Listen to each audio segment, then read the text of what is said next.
Years ago, I watched a short film called The Nomist, and I've never forgotten it. It tells the story of an artist who, under the cover of night, secretly transforms an ordinary park in Kansas into something out of a storybook, a place people eventually called Firefly Forest. While the rest of the world slept, she and her children would tiptoe through the trees, installing tiny gnome houses with miniature furniture, hand-painted signs, and intricate details so that you could almost believe the forest itself had come alive. And then, in the mornings, people would stumble upon them. A tiny door at the base of a tree, a lantern the size of a thimble, a message meant for anyone who needed it. People who thought they were just out for a walk suddenly found a bit of magic waiting for them, a reminder that the world can be softer and kinder than it often appears. Eventually, the mystery artist was revealed as Robin Frampton, and her little forest of hope inspired and comforted so many, even after life pulled her away and the original gnome houses vanished. But here's the part that really tugs at me. The magic didn't end there.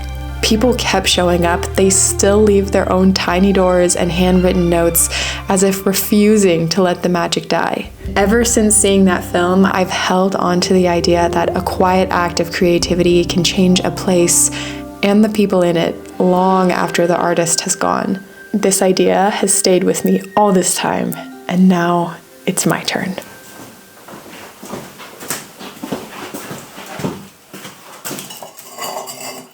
About a month ago, I made my first ever tea light holders, and I made them into little fairy houses because obviously. And the idea I have for at least a few of these is to put them out into the forest for people to find, whether they just leave them and enjoy them while they're walking, or maybe some people even take it home with them. It doesn't really matter to me, but they're not entirely complete. While I'm really happy with how some of them came out through the glaze fire, others I think could use a little more detail, and this one in particular I'm a little bit disappointed by. So I think what I'm going to do is go back in with some acrylic paints, something I'm much more familiar with in comparison to pottery glazes, which is so hard to learn. And then I'm going to coat all of them in a glossy varnish, and then we'll put them out into the forest for the next part of their journey. I do think I'm going to keep at least one.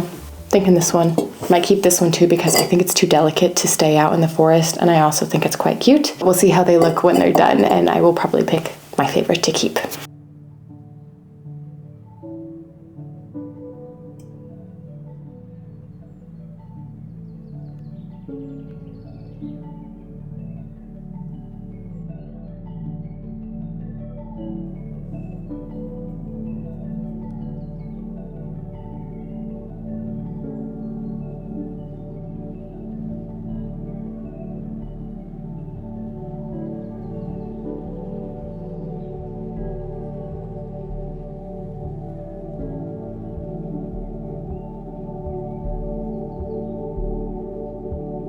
I don't know if you guys can tell, but I feel so peaceful and relaxed and happy right now. I have set the scene. We have candles, we're in the forest, and I have been really enjoying reading. And I'm so excited to announce that the sponsor of this week's video is Hungry Minds, and this is the book, The Ultimate Guide to Rebuilding Civilization. It feels like you could walk into the forest and mysteriously find it in an abandoned cottage, and it turns out to be a witch's spell book. But what it really is over 400 pages on the history of human invention, from the pottery wheel to architecture to edible and medicinal plants to the modern world as we know it. What makes this book so special to me is definitely the illustrations. I have just been sitting here enjoying them for quite some time now, and I've already flipped through this entire book front to back. Every single page feels hand-drawn, a mix between medieval art and an engineer's sketch, so that all of these everyday topics that are integral to our history or the modern world feel magical and out of this world. It's definitely not a dry science book. It feels like a love letter to everything that is good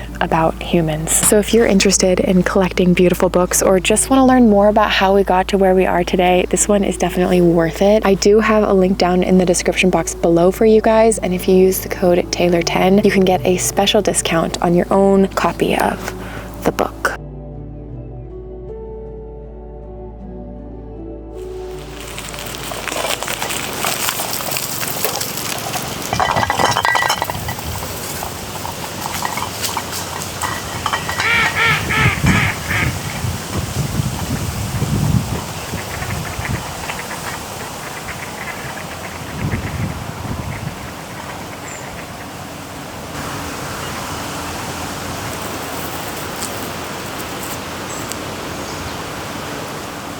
I really only have about an hour of sun left, so I need to hurry to the forest and drop off all of these little fairy houses. They all look so good glossed. I ended up keeping 2 at the house for now, and we'll see where these end up.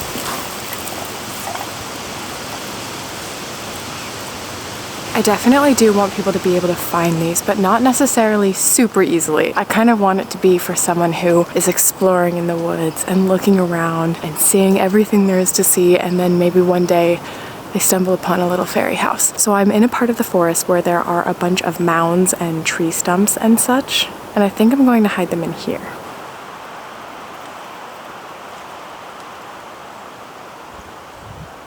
Okay, you guys, I found our first spot. It is right in this little knot in the moss. Look at how pretty the red looks against the green.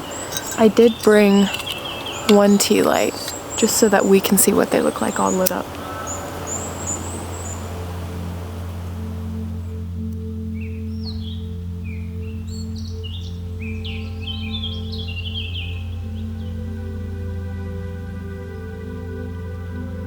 It's definitely a little nerve-wracking leaving these behind and not knowing what people are going to do with them, but I trust that at least most people will just enjoy them. And I think tomorrow morning I'm gonna come here early and maybe leave a sign in German just saying, please don't take me, I'm a little fairy that lives here, or something really cute and whimsical like that, just because I do want a lot of people to enjoy them.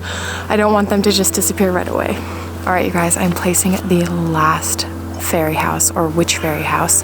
It's so dark, I don't even know if you can see me, but I hid this one the best of all, probably because it's my favorite of the 3. I just keep imagining a little kid wandering through the forest and stumbling into one of these houses and just becoming so overjoyed and feeling like magic is real. And I feel like it also brings back a little whimsy to adults too, so I just hope that's what it does. Not entirely sure that this is okay with the rules of this forest, but if I am breaking the rules, it's for what I think is a worthy cause. I am going to leave notes in them tomorrow, and I don't know, I'm just excited, and I hope that people find them, and I'm glad I did it.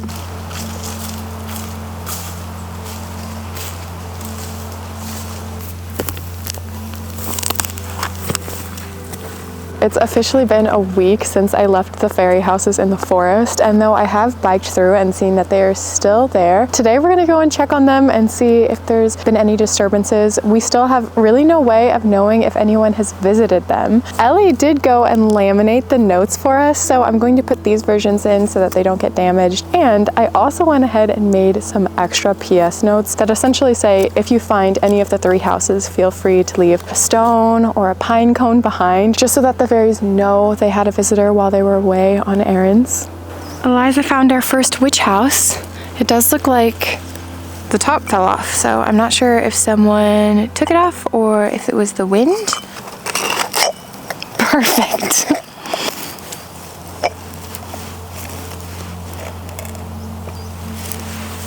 I see it.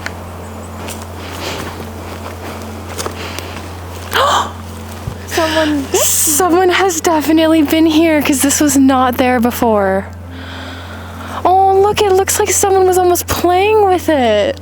There's actually a lot of people in the forest today. We've seen a few already and a ton of cars, and so it kind of feels like we're on a stealth mission doing this, but I am just so happy to see that someone has definitely interacted with this fairy house, and hopefully now that we leave a little note letting them know that there's 2 more, they'll find them all. And it makes me want to add other little things to the forest as the seasons progress. Wouldn't that be so cool? Mm-hmm.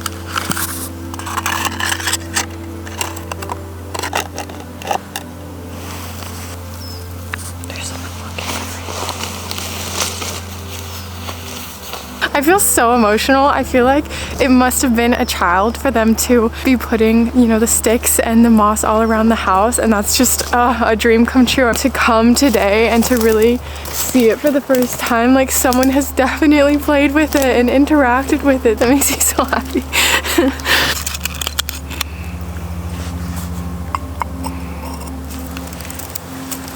All 3 houses are here and intact. This project has taken so many hours of love and creativity. It's been really cool to make something like this. I've never done anything like this, but now I'm so hooked. I actually am already working on a much bigger version than this to try to introduce a little more magic towards strangers out in Germany. So even though I can't speak German, I can still communicate in my own little way. Feeling grateful. That's so cute.